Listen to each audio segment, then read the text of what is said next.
তাৰোপৰি আপোনালোকে জানে যে আমাৰ নমিনেশ্যন সেল আমাৰ গঠিত হৈছে নমিনেশ্যন আমি 28 তাৰিখৰ পৰা আমি ল'ব পাৰিম আৰু আমাৰ নমিনেশ্যন পেপাৰ বৰ্তমান আমাৰ ডিসি অফিচত এভেইলেবল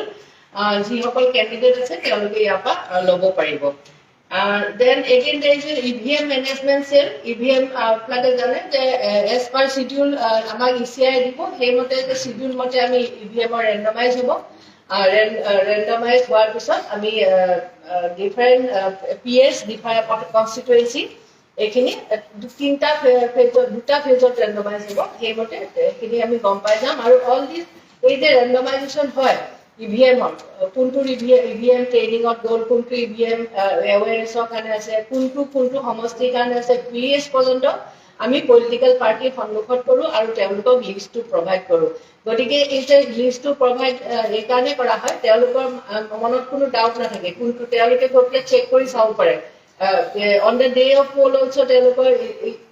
এজেন্টে চাব পাৰে যে সঁচাকে PS নাম্বাৰ 1 ত সেই আগতে ডিটাৰমিন কৰা EVM টো আহিলে নাহিল তাৰোপৰি এনেকুৱা কথা হয় যে আমাৰ সেক্টৰ জোনেল সকলৰ হাতত EVM থাকে কেতিয়াবা মানুহে বুজি নাপায় গতিকে আপোনালোকৰ যোগেদি আমি এইটো এৱেৰনেছ আনিব বিচাৰিছো যে সেক্টৰ জোনেলৰ হাতত ৰিজাৰ্ভ বুলি লিখি থোৱা EVM থাকিব এটা আৰামতে এটা থাকিব কাৰোবাৰ দুটা থাকিব সেইটো লৈ মানে কেতিয়াবা মানুহে বুজি নোপোৱাৰ ফলত কিছুমান হুলস্থুলৰ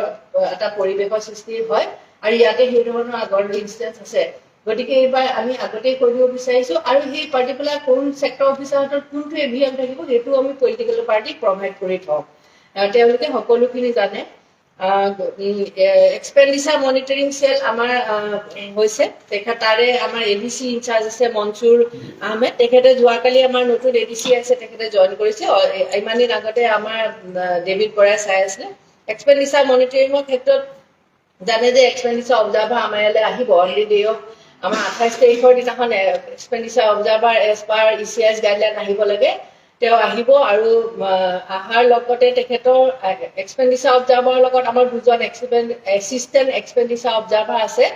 আৰু তাৰ আন্ডাৰত এই এক্সপেন্ডিচাৰ মনিটৰিং সেলটো খুব ইম্পৰ্টেন্ট দায়িত্ব আছে তেওঁলোকে FST যেটো ফ্লাইং স্কোৱাড থাকে SST যেটো ষ্টেটিক সাৰ্ভেইলেন্স টিম থাকে যেটো ভিডিও সাৰ্ভেইলেন্স টিম আৰু ভিডিও ভিউ টিম এই চাৰিটা টিমত ফ্লাইং স্কোৱাডটো আমাৰ তিনটা ফ্লাইং স্কোৱাড আমাৰ গঠিত হৈছে প্ৰতি সমষ্টিত এই ফ্লাইং স্কোৱাডৰ ডিউটি হল any kind of model code violation any kind of anywhere তেওঁলোকৰ যেটো জায়গা থাকিব হেতু তেওঁলোকে নিজে গৈ পেলাই চাব পাৰে নিজে গৈ পেলাই হেতু মডিফিকেশন হেতু মানে শুদ্ধ কৰিব পাৰে বা ৰিপৰ্টিংটো তেওঁলোকে কৰিব পাৰে ফ্লাইং স্কোৱাড সমূহ মানে ঘূৰি থাকে আৰু সকলো গাড়ীতে তেওঁলোকৰ এটা GPS লগোৱা হ'ব তো আমিও ট্ৰেক কৰিব পাৰো যে এক্স্যাক্টলি ধৰক এটা সি ভিজিল যেটো আমাৰ হেৰি আহিলে অবজেকশন আহিলে কোন নিয়াৰেষ্ট ফ্লাইং স্কোৱাডৰ গাড়ীখন আমি গম পাই থাকিম যেটা আমি তেওঁলোকক কম যে আমুকত এই ধৰণৰ ঘটনা হৈছে আপুনি তালৈকে যাওক ফ্লাইং স্কোৱাড সমূহ আমাৰ অলৰেডি গঠন হৈছে আৰু অহাকালিৰ পৰা তেখেতসকল ইনফেক্ট যোৱাকালিৰ পৰা আমাৰ ইয়াতে ষ্টাৰ্ট হৈছে আৰু আপোনালোকে তেওঁলোকক দেখিবলৈ পাব আৰু যেটো ষ্টেটিক সাৰ্ভেইলেন্স টিম হয় আমাৰ অলৰেডি SP জনোৱামতে 14টা নাকা মানে ষ্টেটিক নাকা পুলিচৰ অলৰেডি আমাৰ এই ডিস্ট্ৰিক্টখনত আছে কাৰণ আপোনালোকে জানে যে ডিস্ট্ৰিক্টখনত বহুত পিনৰ পৰা ঘুমাব পাৰি এটা হৈছে ডিমাপুৰৰ পৰা আহিব পাৰি এটা হৈছে গোলাঘাটৰ পিনৰ পৰা আহিব পাৰি এটা হৈছে পাৰখোৱা পিনৰ পৰা এটা আমাৰ লামডিং পিনৰ পৰা এনেকৈ কৰি অলৰেডি পুলিচৰ টিম আছে ইমানদিন আগৰ পৰাই পুলিচে বহুতখিনি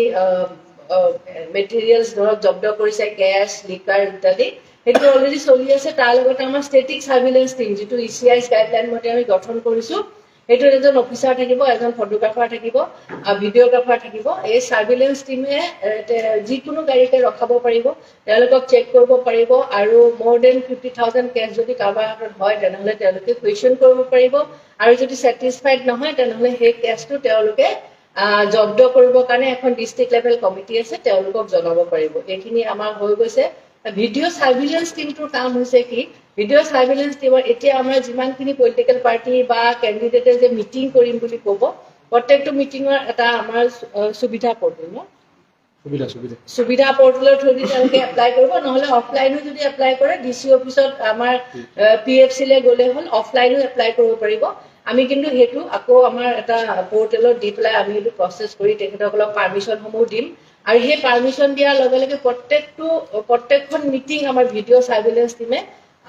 ৰেকৰ্ড কৰিব ভিডিঅ' সাৰ্ভিলেন্স টিমে এমচিচি ভায়োলেশনটো চাব কোনবাই কাৰবাৰ আপোনালোকে জানে যে কেণ্ডিডেট সমূহে বেলেগ এজন কেণ্ডিডেটৰ পাৰ্সোনেল লাইফ কেতিয়াও এটেক কৰিব নোৱাৰে বা within the framework of model code মানি পেলাই তেওঁলোকে যিখিনি স্পিচ দিছে তাত একো আপত্তি নাথাকে কিন্তু যদি তেওঁলোকে মডেল কোড ভায়োলেশন কৰিছে এই সাৰ্ভিলেন্স ভিডিঅ' সাৰ্ভিলেন্স টিমৰ তাত ৰেকৰ্ড হৈ যাব আৰু আৰৈ বা ডিঅই এইটো চাব চাই লগে লগে নোটিচ কৰিব লাগিব আৰু যদি একো নাই তেনেহলে সেইটো আমাৰ ৰেকৰ্ডত থাকি যাব আমি আৰু হেতু পিছত তেওঁলোকৰ যেটো election expenditure based on that video আমি ইলেকশন এক্সপেন্ডিচাৰটো আমি উলিয়াব পাৰিম তেওঁৰ মিটিংখনত কিমান চকী আছিল কিমান টেবুল আছিল কেনেকুৱা ধৰণৰ পেন্ডেল ইউজ কৰিছিল মানুহক কি খুৱাইছিল এই গুটেইখিনি পইণ্ট অফ ভিউ পৰাহে এই ৰেকৰ্ডিংটো হয় আগতিকে এইটো এটা খুব ইম্পৰ্টেন্ট কাম আমাৰ মানুহসকলে কৰি থাকে সদায় ইলেকশনত আৰু তাৰ পিছত ভিডিঅ' সাৰ্ভিলেন্স টিমে আহি যেতিয়া সাবমিট কৰিব দেৰ is a video' viewing team এই ভিউইং টিমে কি কৰে প্ৰত্যেকটো ভিডিঅ' ভালকে চায় আৰু ভিডিঅ' সাৰ্ভিলেন্স টিমে এটা কিউ শিট বনাই দিয়ে যে এইখন মিটিঙত ধৰক পাৰ্টিকুলাৰ কেণ্ডিডেট এ তেওঁৰ এই 10খন মিটিং হল প্ৰত্যেক মিটিঙৰ তেখেতৰ এটা এক্সপেন্ডিচাৰ ষ্টেটমেন্ট এটা থাকে তাত সেই কিউ শিটখন আকৌ ভিডিঅ' ভিউইং টিমে কি কৰে সেইখন আকৌ পৰীক্ষা কৰি চায় যে সঁচা নে মিছা ভিডিঅ' ভিউইং টিমৰ যেটো মানে অবজাৰভেশন দ্যাট ইজ হেতুৱে আমি লাষ্টত কাৰেক্ট বুলি ধৰি পেলাই হেতু এক্সপেন্ডিচাৰ অফ দা তেখেতসকলৰ এক্সপেন্ডিচাৰ ৰেজিষ্টাৰত হেতু ৰেজিষ্টাৰ কৰা হয় আৰু আপোনালোকে জানে যে এজন কেণ্ডিডেটৰ বৰ্তমান এইবাৰৰ কাৰণে 95 লাখ ইজ দি এক্সপেন্ডিচাৰ লিমিট এজন কেণ্ডিডেট ফৰ দিস ইলেকশন তেখেতসকলে 95 লাখ ব্যৱহাৰ কৰিব পাৰিব তাৰপিছত আমাৰ আছে মেটেৰিয়েল সেল আমাৰ মেটেৰিয়েল সেল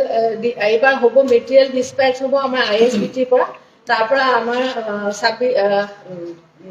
26 তাৰিখৰ দিনা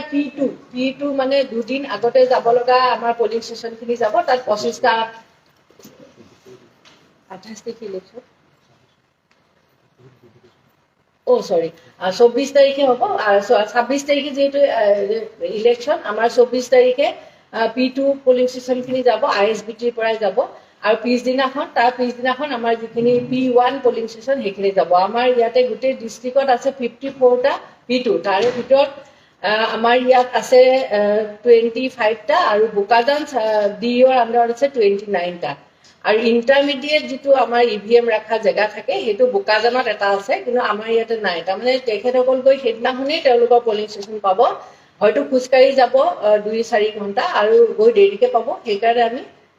মাজৰ দিনটো তেওঁলোকক এটা গ্যাপ দিয়া গৈছে তো এইখিনি আমাৰ থাকিলে যে আপোনালোকে আইএসবিটিত দেখিব ডিসপ্যাচ সেন্টাৰ আছে ৰিসিভ সেন্টাৰ তাতেই আছে আমাৰ ষ্ট্ৰং ৰুম আইএসবিটিতে হ'ব আমাৰ কাউন্টিংও আইএসবিটিতে হ'ব আমি 5-6 দিন আগৰ পৰা আমি আইএসবিটিৰ পৰা আমি আমাৰ অফিস শিফট কৰিম আৰু তাতে আমি বহিম হয় মিডিয়া সেলো যাতে আমাৰ থাকিব পাৰিব আপোনালোকৰ কাৰণে তাত সুব্যৱস্থা কৰা আছে এইখিনিতে মই ক'ব বিচাৰিছো মিডিয়া সেলৰ কথা আহোতে আপোনালোকে জানে যে মিডিয়া সেল এটা গঠন হৈছে আমাৰ অৰুণাজ্যোতি বৰুৱা তাৰে ইনচাৰ্জ হৈছে আৰু কাৰণ আমি আগতে এখন মিটিং পাতিছিলো আপোনালোকৰ লগত সেই মিডিয়া সেলত আপোনালোকে যি ইনফৰমেশন